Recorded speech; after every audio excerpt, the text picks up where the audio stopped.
Okay guys, I'm going to do a closing market wrap video. We're going to talk about really what I see into the close for today, and hopefully I'm able to get this video out before the market does close. So before I get started guys, leave me a thumbs up, and also I'm going to put out a subscriber stock pick video.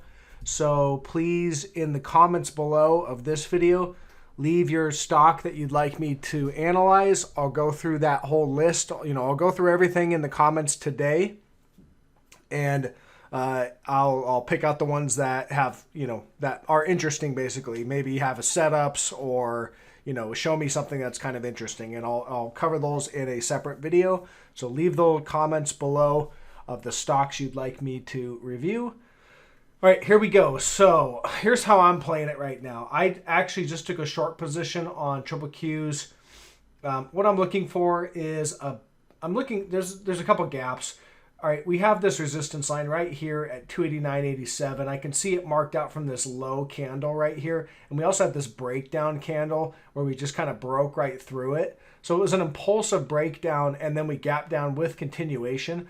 So again, this drop here looks like the actual this looks like the short-term trend, and I'm talking very short-term here. The trade that I'm looking for is a gap fill down to this gap right here at 284.50. So I'll probably step in a little bit early and cover, but I'm looking for a short trade right there. I took it right here at 289.86, and I'm looking for a move of about 2%, so very small term trade. And then I'm going to have to take a step back, evaluate what's going on, see if we've got, more downside, or if this thing's going to go higher. Bigger picture, when I talk long term, I'm talking about the next few years. I think I'm bearish in general. I see the signs, the charts tell me longer term to be bearish. That's why most of the trades that I point out on this channel are short trades, because I think the risk reward is better to the short side or to the downside. It's easier to make money on the downside when given where we're at in the market, pretty toppy, I would say. It's easier to make money when things start going down, because there's so much money. Think about a stock. You have so many buyers piled into the same stock. When they start to sell, there's just a lot of money and a lot of hot air to come out of that thing. So it's easier to make money to the short side, I think, right now. That's why I look for short trades. But there's still some long trades, like we pointed out. I pointed out Exxon Mobil and Chevron. Anyways, that's what I got in the Qs right now. If I look at the daily chart, really it's about the daily close. To me, looks just like a kickback rally. We're kind of fading right here at that trend line that I marked out. I think we fade a little bit, and then we'll see. It could obviously just continue. We could be making what is a bear flag. Here's your flagpole, and maybe you're flagging out. Oh, don't want to move my line there. And then you're flagging out, and then you break down and do something like that. Medium term, I think that's where we go, but I don't. We could obviously go a little bit higher and tag up here and then go down.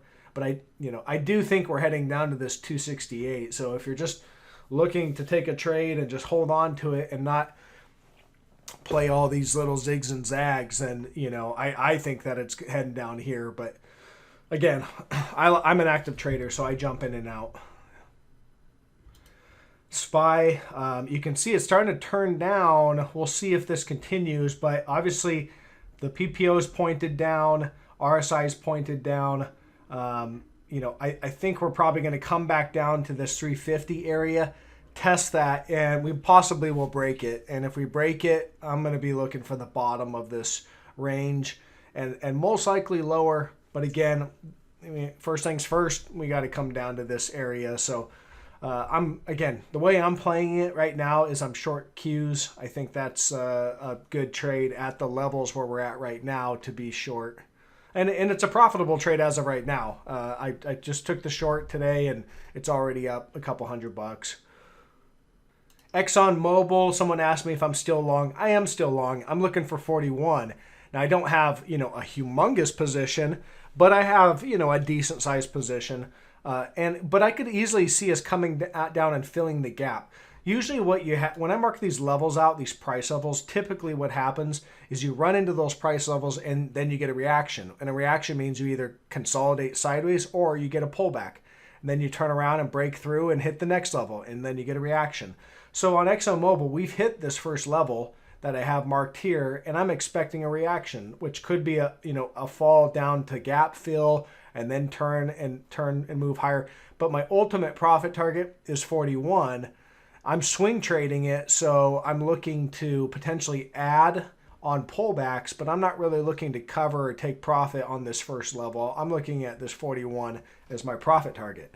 So again, this trade, I entered, pretty much down here, and I think I started adding to the position right here. So it's profitable, and I'm looking to, potentially add on pullbacks and sell this thing up at 41. That's the trade, and I don't really, I'm not going to really change that until I get a change in the technical posture, which means, bearish divergence or some sort of, bearish sign. Until then, I'm just swing trading this up to 41. Run, guys, still looks good. You can see here on the daily. So I pointed this short out a while ago.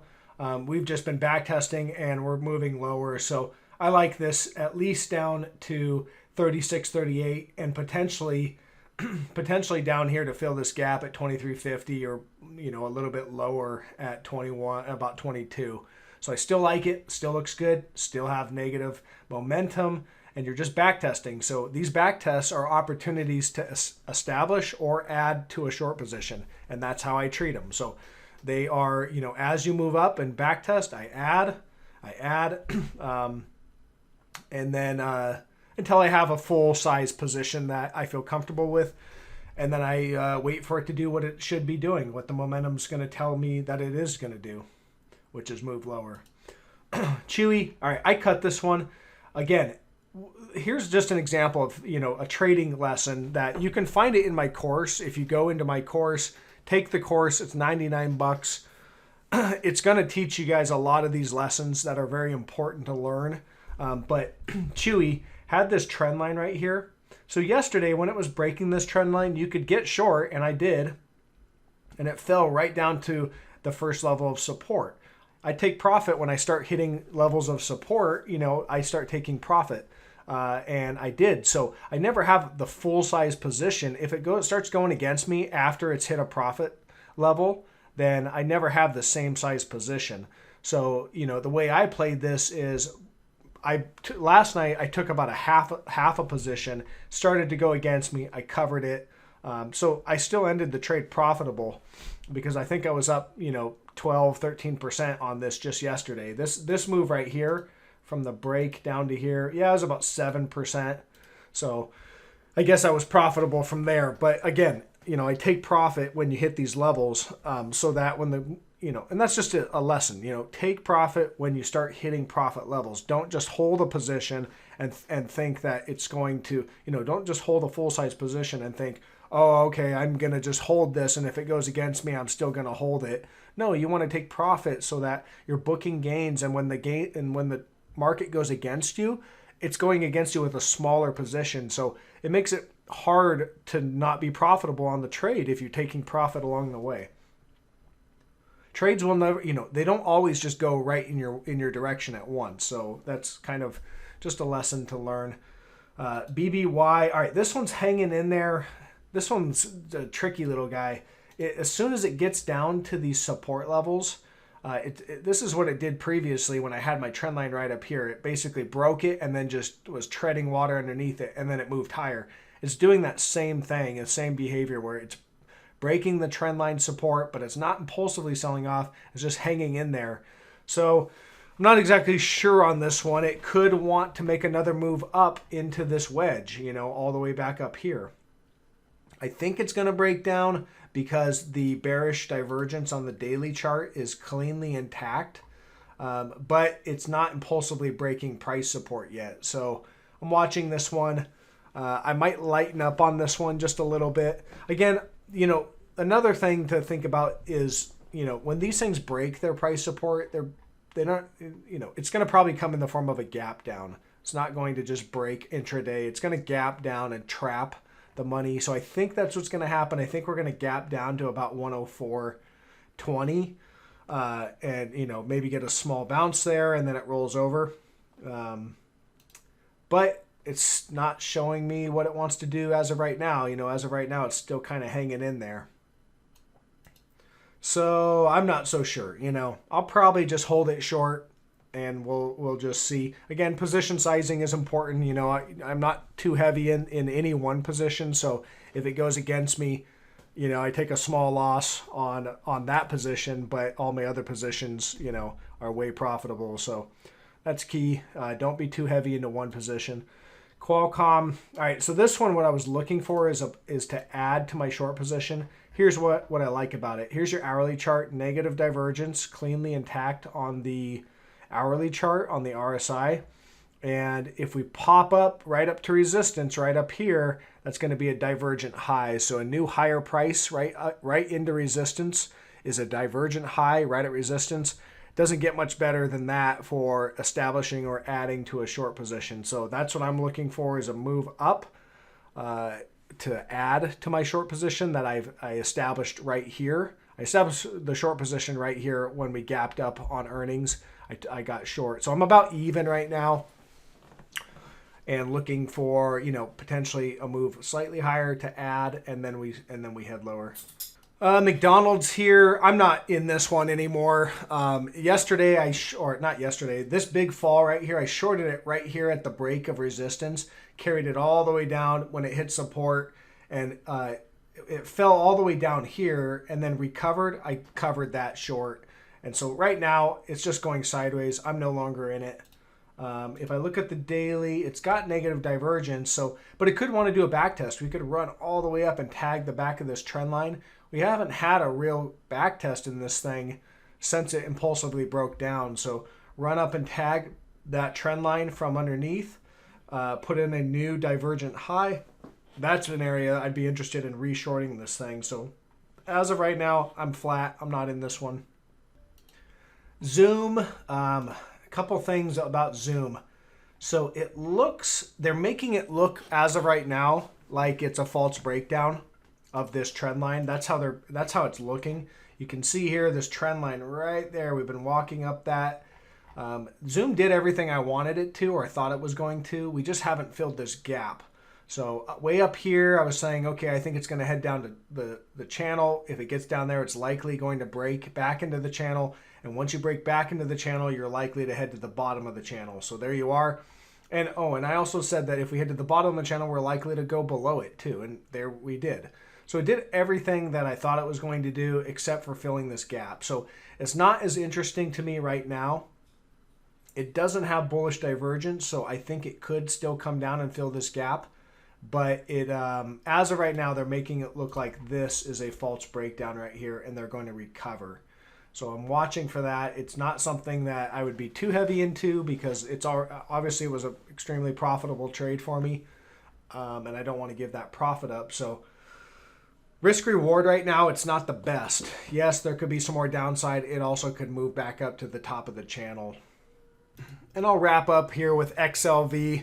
So this has a short-term bearish posture. I think we're probably going to fill some of these gaps. Look at all these gaps. It made a gap here, gap here, gap here, and it gapped up right there. We've already filled that gap. I think we're probably at least going to come fill this 105.91 in the short term. And the longer term, I'm still looking for 97. Look at what we got going on here. Negative divergence on the hourly. You can see fading on the PPO and the RSI. Here's the divergent high right here. So here's your trend line. It's about 110.60. We've just been kind of walking up that trend line. We could probably adjust it, just give it the benefit of the doubt and call it right about there. Maybe we'll just call it 110. But look for an impulsive breakdown of that price support. And if we do that, then you've got gaps to watch. You know, you got some of these. Yeah, it's right about there is really the, let's say that's about 105.73. Then you have another gap right here that comes in at about 103.50. So, and then obviously the lows. So we'll watch for that. But that's a setup for the short term, and I think that probably will play out. But again, you got to wait for the price to break, the support to break before pulling the trigger. That's all I got, guys. Give me a thumbs up. Take my training course if you haven't. Leave a comment on the stock you want me to cover in the subscriber stock pick video I'm going to be doing here shortly. And again, not trading advice, just my opinion. I'm not a financial advisor. That's all I got. See you guys on the next one.